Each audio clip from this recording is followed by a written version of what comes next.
Should you put constraints since the beginning of your blocking? Okay, there's a lot of mixed opinions on this.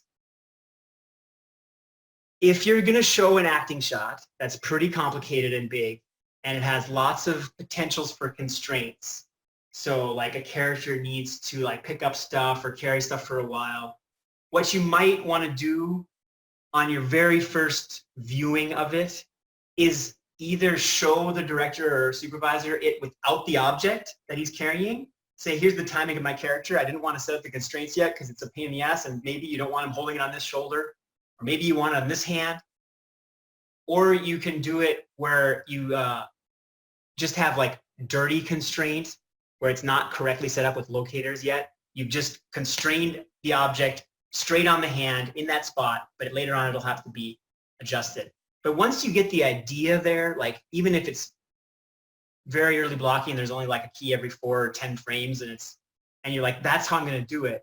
That's when you want to set it up, because otherwise you're going to end up spending more time later fixing stuff. If you set it up correctly, as you start to refine your blocking, you're going to save yourself animation time. But there is that early stage where you're kind of maybe wasting it because you might have to change things. You might not pick up the object till 10 frames later, and then you've had your constraint switching at the wrong frame and all that. So I can understand the trepidation of setting it up too early, but it's really your call. So maybe you err on the side of setting it up a little later when you're a little more confident in what's happening, and then, but definitely well before blocking plus and splining.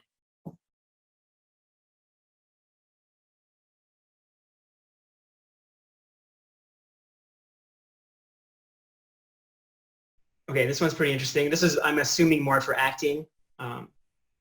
Do you block storytelling poses first, or just pose every 3 or 2 poses for reference? What is better? When can we use one or the other? So if I'm doing body mechanics, I do usually do a pose every 3 or 4. Sometimes in that case you saw 2. Well, 2 is more like overkill, but before I splined it, I did it because it ended up being a good workflow for me in that case because it was a pretty fast shot. But in acting shots, yes, I totally start with storytelling poses. I can have a 10-second acting shot that's maybe only 3 poses, right? And those are important to show the director, because if I spend a couple days doing like 10 poses and I show him and he doesn't even like my basic 3 ideas in there, I've wasted a lot of time. So it really depends on how much time you have between rounds with your supervisor or director. If you have a lot of time, you can put more detail into it and try to break down more stuff. But generally, I don't want to put too much detail in until I've gotten clarity on what the basic ideas are. And that can either by showing reference or showing basic storytelling poses. And then I'll break it down to on 2s or 3s or 4s or whatever is necessary.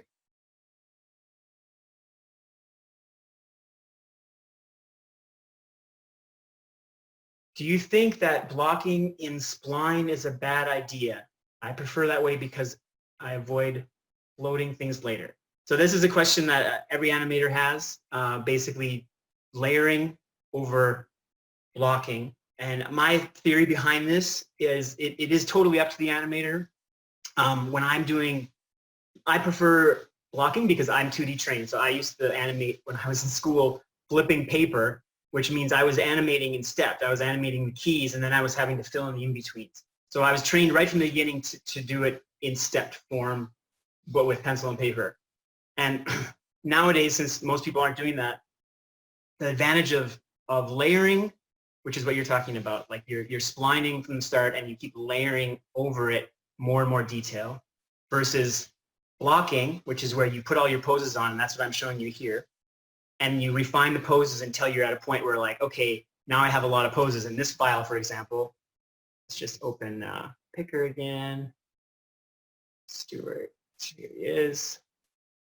So you can see in this file, if you look at all the keys down here, there's a key every 2 frames. And this is probably a little bit overkill, but if you have a key every 2 frames on your blocking, splining is going to be quite easy for the step. So this is the most detailed you'd ever need to be in your blocking. Normally when I do block, I probably block more on 3s or 4s, 2s on really fast movements.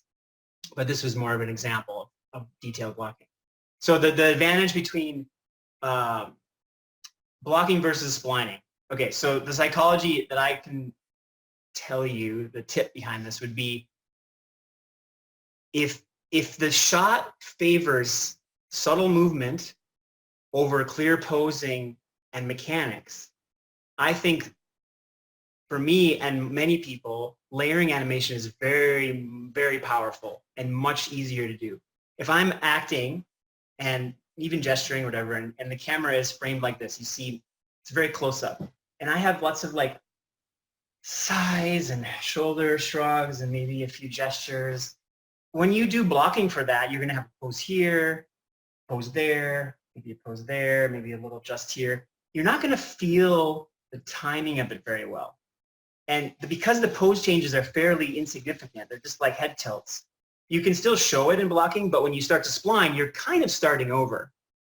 Whereas if you just spline layered it to begin with, yeah, sure, at the beginning it might feel like everything's moving at the same time, the shoulders and head drop and then this, but then you start to offset and you start to layer it. But right away at the beginning, you can tell the time from this side, is that the right amount of frames? So you're favoring timing over posing, and then you get your posing to be better and better. With blocking, you're favoring posing over timing. And then there's this dreaded point where you converted all the spline and you're just like, ah, my timing is horrible, and you have to go and adjust things. Now that's less so when you block it out on twos, like here. I know a lot of animators that work like this, where they go and just block it down to twos. And then when you push spline, your work is like 90% done. But it totally depends on your personal preference. So there is no right or wrong answer. That's my view on it. I think when you're showing work to a mentor or an animation supervisor, they will have a much easier time looking at blocking because all those poses you put in there. Whereas if you're looking at very rough layered animation, a lot of times it's Maya poses because you have a pose here and a pose here, you posed out. But somewhere in between, this pose you didn't pose out, but it's still showing it.